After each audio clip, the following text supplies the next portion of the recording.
కూడా నా యొక్క వందనాలు తెలియజేస్తున్నాను. ఒక చిన్న పల్లవి పాడి వాక్యంలోనికి వెళ్దాం. ఈ రీతి స్తుతి ఎంతనో ఓ యేసు నాదా దైవమా, ఈ రీతి వర్ణింతునో నీ ప్రేమ మధురంబును, నీ కృపలన్నీ తలపోసుకొనుచు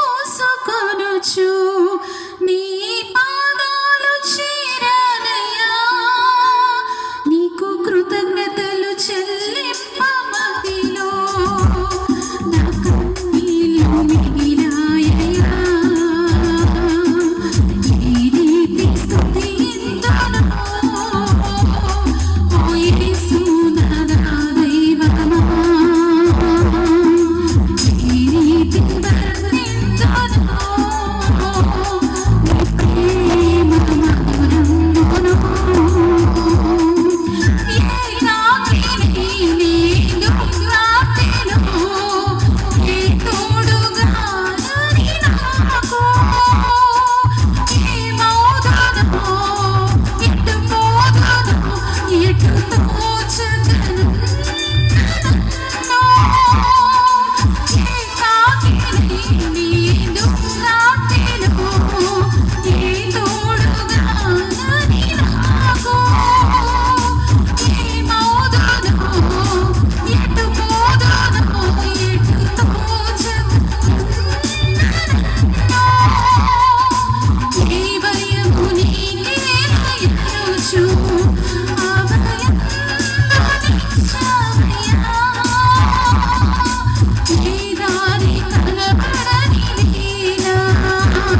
దేవునికి వందనాలు. మరి ఈ దినమున మనం వాక్యంలోనికి వెళ్దాం. మత్తయి సువార్త 11వ అధ్యాయము 28వ వచనము చదువుదాం. మత్తయి సువార్త 11వ అధ్యాయము 28వ వచనం. ప్రయాసపడి భారం మోసుకొనుచున్న సమస్త జనులారా నా యొద్దకు రండి, నేను మీకు విశ్రాంతి కలుగచేతును. మరి ఈ దినాన కూడి వచ్చిన ప్రతి ఒక్కరు ఇక్కడ సంతోషంగా ఉన్నారా? ప్రతి ఒక్కరు సంతోషంగానే ఉన్నారా? కరెక్ట్, సంతోషంగానే ఉన్నారు, దేవుని సన్నిధిలో ఉన్నారు కాబట్టి. కానీ అదే విధంగా ప్రతి ఒక్కరి జీవితంలో కూడా ఒక భారం అంటూ ఉంది, ఒక బాధ అంటూ ఉంది. ప్రతి ఒక్కరు ఏదో ఒక విషయంలో బాధ అనేది అనుభవిస్తున్నారు, భారం అనేది మోస్తూ ఉన్నారు. అది మరి కుటుంబ భారమే కావచ్చు, పాప భారమే కావచ్చు, అనారోగ్యత అనే భారమే కావచ్చు, దురాత్మ అనే భారమే కావచ్చు. ఏదైనప్పటికీ కూడా ఈరోజు దేవుడు అంటున్నాడు మత్తయి సువార్త 11వ అధ్యాయం 28వ వచనం ప్రకారం, ప్రయాసపడి భారం మోసుకొనుచున్న సమస్త జనులారా నా యొద్దకు రండి, నేను మీకు విశ్రాంతి కలుగజేతును. అయితే ఈ భారము అనేది ప్రతి ఒక్కరి జీవితంలో ఉంటుంది. నాకు భారం లేదు అనేవారు ఎవ్వరూ లేరు ఈ లోకంలో. ప్రతి ఒక్కరు భారం మోసుకునే వాళ్ళే. అయితే ఆ భారాన్ని ఎవ్వరు, మన భారాన్ని ఇంకొకరు తీసుకోవడానికి ఇష్టపడరు. కానీ దేవుడు అంటున్నాడు, నీ భారం నేను మోస్తాను, నా దగ్గరికి రా, నేను నీకు విశ్రాంతి కలుగజేస్తాను. మరి దేవుడు నేను మోస్తాను అని అంటున్నప్పుడు దేవుని దగ్గరికి మనం వచ్చేవారుగా ఉంటున్నామా? లేదు, మనుషుల మీద ఆధారపడతాం, ఎక్కువ మటుకు మనుషుల మీద ఆధారపడతాం. తర్వాత లాస్ట్లో ఎప్పుడో దేవుడు జ్ఞాపకం వస్తాడు. ఆ సమయంలో దేవా తండ్రి అనని అన్నీ అయిపోయిన తర్వాత చేతులెత్తి దేవుని దగ్గరికి వస్తూ ఉంటాం. అయితే ఈ విషయాల్లో మనం చూసినట్లయితే 4 సంఘటనలు మనం చూద్దాం. మొదటిగా మనం చూసినట్లయితే మొదటి సమూయేలు గ్రంథంలో మనం చూస్తూ ఉంటున్నాం హన్నా యొక్క భారము. హన్నా మరి పిల్లలు లేక ఉంటుంది, తను ఎంతో బాధపడుతుంది. అయితే కొన్ని సంవత్సరాలు అయింది, ఆమె సవితికి పిల్లలు ఉన్నారు, కానీ ఆమెకు పిల్లలు లేరు. ఆ బాధతో ఆమె ఎంతో రోజు ఏడుస్తుంది.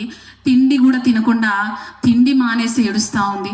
అయితే భర్త అంటున్నాడు, నేనున్నా కదా, నేను సరిపోనా, ఇంకెందుకు నీకు పిల్లలు అనని ఎంతో ఓదార్చాలని చూస్తున్నాడు. కానీ ఆమె మాత్రం ఓదార్పు పొందడం లేదు. ఒకానొక రోజు దేవుని ఆలయానికి వచ్చి అక్కడ ప్రార్థన చేస్తుంది. ఎలా ప్రార్థన చేస్తుందంటే కన్నీళ్లు విడుచుతూ, ఆమె నోట్లోంచి మాట కూడా రావట్లేదు. ఆ విధంగా ఆమె పెదవులు ఒక్కటే కదులుతున్నాయి, కానీ ఆమె నోట్లోంచి ఏం మాట వస్తుంది అనేది మాత్రం ఎవరికి అర్థం కావట్లేదు. కొన్నిసార్లు మన జీవితంలో కూడా చాలా భారం ఉన్నప్పుడు, చాలా బాధ గుండెల నిండా నిండిపోయి ఉన్నప్పుడు మనకు మాటలు అనేవి బయటికి రానే రావు. అప్పుడు ఒట్టి కన్నీళ్ళే కారిపోతూ ఉంటాయి, మాటలు చెప్పుకోవడానికి కూడా శక్యము కాదు. అటువంటి స్థితిలో హన్నా ఉంది. ఏడుస్తూ దేవుని సన్నిధిలో మొరపెడుతుంది. ఆమె భారం దేవుని మీద మోపాలని వచ్చింది. నా భారం తీర్చగలవాడు, నా బాధను తీర్చగలవాడు ఒక్క దేవాది దేవుడే అని విశ్వాసముతో హన్నా దేవాలయానికి వచ్చి ప్రార్థించినప్పుడు మరి దేవుడు ఆమె ప్రార్థనను విన్నాడు. ఆమెకు సమూయేలు అనే కుమారుడిని దయచేశాడు. నా జీవితంలో కూడా నేను కొన్ని మధ్యలో నా జీవితంలో జరిగిన సాక్ష్యాలు, సంఘటనలు మీకు తెలియజేస్తాను. నా జీవితంలో కూడా ఇదే విధముగా నాకు 3 పిల్లలు, 2 అమ్మాయిలు, 1 అబ్బాయి. మొదటి పాప పుట్టిన తర్వాత నాకు డాక్టర్ ఏం చెప్పారంటే, ఇక నీకు పిల్లలు పుట్టరని చెప్పారు. ఆ సమయంలో చాలా మందులు వాడాను, చాలా టెస్టులు చేయించుకున్నాను, అయినా కానీ లాభం లేకుండా పోయింది. అప్పుడు నేను మందులన్నీ మానేసి అప్పుడు అన్ని ప్రయత్నాలు చేసిన తర్వాత అప్పుడు భారమైన హృదయంతో దేవుని సన్నిధికి వచ్చి దేవుని సన్నిధిలో నేను మొరపెడతా ఉన్నా, దేవా నాకు సంతానము దయచే ప్రభా, ఒక్కతే బిడ్డ ఉంది, ఆ బిడ్డకు తోడు అనేది నాకు కావాలి ప్రభువా, కాబట్టి నాకు దయచేయనని నేను కూడా హన్నా మొరపెట్టినప్పుడు దేవుడు అద్భుత రీతిగా మందులు ఏమీ లేకుండా దేవుడు నాకు ఒక వాగ్దానాన్ని దయచేశాడు. కలలో ఒక వాగ్దానాన్ని చూపించాడు. ఆ వాగ్దానం ప్రకారము దేవుడు నాకు మరుసటి నెలలోనే నాకు గర్భఫలాన్ని దయచేశాడు. దేవునికి స్తోత్రం, మహిమ కలుగును గాక. హల్లెలూయా. ఆ విధంగా నేను ఒక్కటి అడిగితే దేవుడు ఒక పిల్ల ఆల్రెడీ ఉంది, ఇంకొకరిని మాత్రమే నేను అడిగాను. కానీ దేవుడు ఏం చేశాడు తెలుసా, ఒక్కరినే చాలు ప్రభు అనంటే ఇంకా 2 ఇచ్చాడు. దేవునికి స్తోత్రం. కాబట్టి ఈ విధముగా దేవుడు మన ప్రయాసను తీర్చేవాడై ఉంటున్నాడు. ఆయన దగ్గరికి రావాలి, కానీ దేవుడు నిశ్చయంగా కార్యాలు జరిగించేవాడై ఉంటున్నాడు. ఇక్కడ ఉన్న వారిలో మరి ఈ సమస్య ఉన్నవారు ఎవరైనా ఉన్నారేమో నాకు తెలియదు, కానీ ఇంకేదైనా సమస్య ఉన్నవారేమో ఉన్నారేమో నాకు తెలియదు, కానీ దేవుడు ఈ యొక్క స్థలాన్ని విడిచి వెళ్ళే లోపే నువ్వు దేవుని పాద సన్నిధిలో నువ్వు కన్నీరు కార్చు, దేవుని అద్భుతం నువ్వు చూడగలుగుతావు. అయితే ఈ విధంగా మరి హన్నా యొక్క భారాన్ని దేవుడు తీర్చాడు. రెండవదిగా మనం చూసినట్లయితే మరి మార్కు సువార్తలో చూసినట్లయితే 12 సంవత్సరాల నుంచి రక్తస్రావం కలిగిన స్త్రీ ఉంటుంది. 12 సంవత్సరాల నుంచి ఆడవాళ్ళకు బాగా తెలుసు, ఎంత బాధో తెలుసు. 1 రోజు కాదు, 2 రోజులు కాదు, ఎన్ని సంవత్సరాలు, 12 సంవత్సరాల నుంచి వాళ్ళ ఇంట్లో వాళ్ళు విసిగిపోయారు, ఆమె విసిగిపోయింది, డబ్బులు ఎంతో వ్యయం చేసుకుంది, ఎంతో ఖర్చు పెట్టింది, అయినా ఆమె రోగానికి స్వస్థత అనేది లేనే లేదు. అప్పుడు ఆమె విశ్వాసంతో యేసు ప్రభు గురించి విన్నది, ఆయనే నన్ను స్వస్థపరచగలడు అని నమ్మి ఆమె ఏం చేసిందంటే, అక్కడ జనాలు ఎంతో మంది ఆయన మీద పడుతున్నారు, గుంపులుగా ఉంటున్న సమయంలో ఆమె వచ్చి, నేను కేవలము యేసు ప్రభు యొక్క వస్త్రపు చెంగు ముట్టుకుంటే చాలు నాకు స్వస్థత కలుగుతుందని పూర్ణ విశ్వాసముతో ఆమె వచ్చి భయపడుకుంటూ వెనక నుంచి వచ్చి ఆయన వస్త్రపు చెంగును ముట్టింది. వెంటనే ఆమెకు స్వస్థత, విడుదల కలిగింది. ఆమె భారమంతా తీరిపోయింది. కాబట్టి అనారోగ్యంతో ఉన్న ప్రతి ఒక్కరు కూడా దేవుని సన్నిధికి రావాలా. మన భారమంతా దేవా నువ్వు మోస్తానన్నావు, నా బాధ అంతా నువ్వు తీరుస్తా అన్నావు ప్రభా. కొన్ని ఇంట్లో వాళ్ళు కూడా ఎవరు ఏమి చేయలేరు. మరి రక్తస్రావం గల స్త్రీ విషయంలో కూడా మరి అందరూ చేతులెత్తేసరి ఎవరు ఏం చేయలేని పరిస్థితులు. అందుకే అంటారు కదా, దిక్కులేని వారికి ఎవరు దిక్కంట, దేవుడే దిక్కు. కాబట్టి ఆ దేవుని వైపు చూడాలి. అన్నీ అయిపోయిన తర్వాత లాస్ట్లో దేవుని దగ్గరికి రావడం కాదు, ఫస్ట్ దేవుని దగ్గరికి రావాలి. అది నా జీవితంలో నేను నేర్చుకున్నాను. ఈ విషయంలో కూడా నేను చూసినట్లయితే నా జీవితంలో ఎన్నో అనారోగ్యతలు, నాకు 5 ఆపరేషన్లు అయినాయి. అయితే ఆ తర్వాత నాకు నడుములో ఏమైందంటే వెన్నుపూసలో ప్రాబ్లం వచ్చి అర నిమిషం కూడా నేను నిలబడలేకపోయేదాన్ని. ఈ కాలంతా తిమ్మిరొచ్చేసేది. చాలా బాధతో నేను మంచంలో ఉన్నాను. మరి నా పిల్లలకు చేయాల్సిన పని నేను చేయలేకపోతున్నాను, నా భర్తకు చేయాల్సిన పని నేను చేయలేకపోతున్నాను, అందరితో నేను చేయించుకునే పరిస్థితి వచ్చింది. అప్పుడు నేను ఏడుస్తున్నాను దేవుని సన్నిధిలో. కొన్ని రాత్రులు నిద్ర లేకుండా దేవుని సన్నిధిలో నేను ఏడ్చాను. నన్ను ఎందుకు బతికిస్తున్నావు ప్రభా? నేను ఎవరితో పని చేయించుకోను, ఎందుకంటే ఒకరి మీద ఆధారపడి బ్రతకడం కన్నా చనిపోవడము మేలు అని అనుకున్నా. చచ్చిపోతే బాగుండు అనని ఎంతో బాధతో నేను దేవుని సన్నిధిలో ప్రార్థించినప్పుడు దేవుడు నాకు విడుదలను దయచేసి 4.5 నెలలు నాకు స్వస్థతను దయచేశాడు. ఆ భయంకరమైన మందులు వాడినప్పుడు కంటి చూపు కూడా నాకు పోయింది, తగ్గిపోయింది. డిమ్ముగా కనిపించేది ఒక కన్ను. అయితే ఆ మందులు మానేసి అలా పవర్ఫుల్ మందులు అన్నప్పుడు నేను ఈ కంటి చూపు కోసం మళ్ళీ డాక్టర్ని కలిసి కంటి చూపు తిరిగి నీకు ముందున్నలాగా వస్తుందో రాదో అని చెప్పలేకపోయారు. కానీ 3 నెలల్లో నా కంటి చూపు దేవుడు మళ్ళీ తిరిగి నాకు దయచేశాడు. దేవునికే మహిమ కలుగును గాక. ఈరోజు నేను అర నిమిషం నిలబడలేని దాన్ని ఇంతసేపు నేను నిలబడి దేవుని సన్నిధిలో నేను వాడబడుతున్నానంటే అది నా గొప్పతనం కాదు, నా మంచితనం కాదు, అది దేవునికే మహిమ. ఆ దేవుని దగ్గరికి వచ్చినట్లయితే నీకు తీరందంటూ ఏది లేనే లేదు. తర్వాత మనం చూస్తున్నాం 3వది, మరి పాపాత్మురాలైన స్త్రీ గురించి చూస్తున్నాం లూకాసు వార్తలో. మరి ఆమె ఎంతో పాపం చేసింది.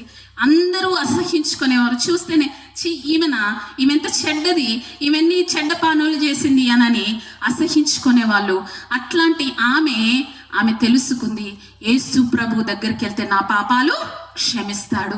కాబట్టి నేను ఆయన దగ్గరికి వెళ్ళి నేను ఆయన కాళ్ళు పట్టుకోవాలా, నేను ఆయన కాళ్ళు పట్టుకోవడానికి కూడా నాకు అర్హత లేదు అని ఎంతో దుఃఖంతో ఎంతో బాధతో యేసు ప్రభు వారు ఒక పరిసయ్యుని ఇంత భోజనం చేయుచున్నప్పుడు వెనక నుంచి వచ్చి ఆయన పాదాలను ఆమె కన్నీళ్లతో కడిగింది.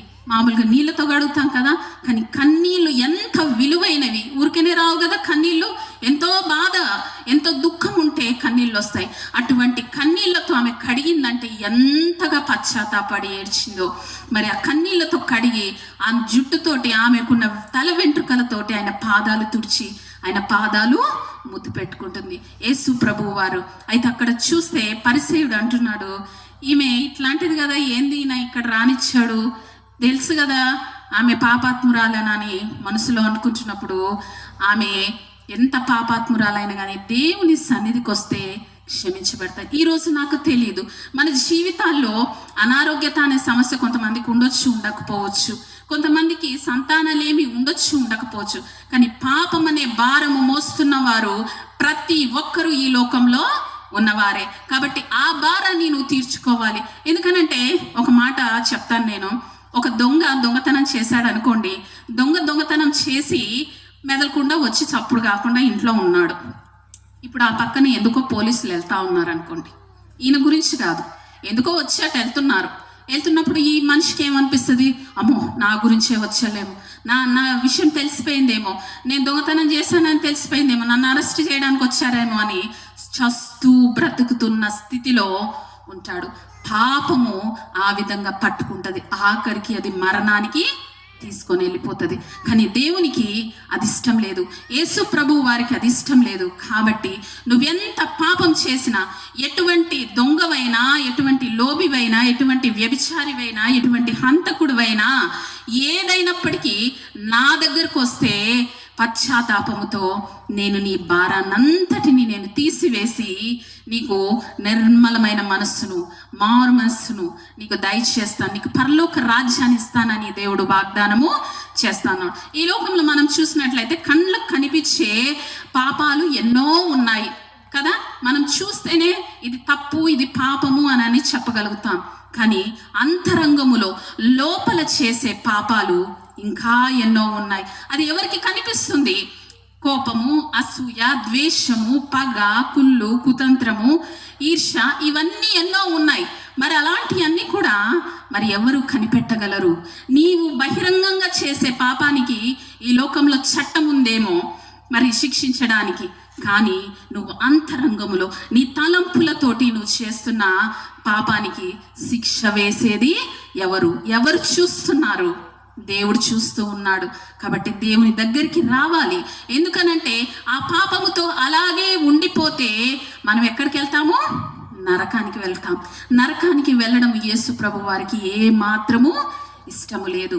ఆయన తన బిడ్డలుగా చేర్చుకుంటాడు. మన పిల్లలు ఎంత తప్పు చేసినా కానీ మనం ఒక్క నాడు ఏం చేస్తాము? క్షమిస్తాము. ఎంతమంది చీదరించుకున్నా నా బిడ్డే కదా, నా కొడుకే కదా అని అనుకుంటా ఉంటాం. కానీ పరమ తండ్రి కూడా మనల్ని సృజించిన వాడు, సృష్టికర్త అయిన దేవుడు, ఆయన మనల్ని ఎలా వదులుకోగలడు? కనుక ఆయన దగ్గరికి వద్దాం. మరి ఈ యొక్క స్థలము విడిచిపెట్టక ముందే ఎవరైతే తమ హృదయములో ఇంకా ఏదన్నా రక్షించబడినా కూడా ఇంకా పాప జీవితాన్ని వదిలిపెట్టకుండా ఉంటున్నారో ప్రతి ఒక్కరు కూడా దేవుని సన్నిధిలో అడిగే సమయం ఇది. ఎందుకంటే ఈరోజు ఉండొచ్చు, రేపు ఉండకపోవచ్చు.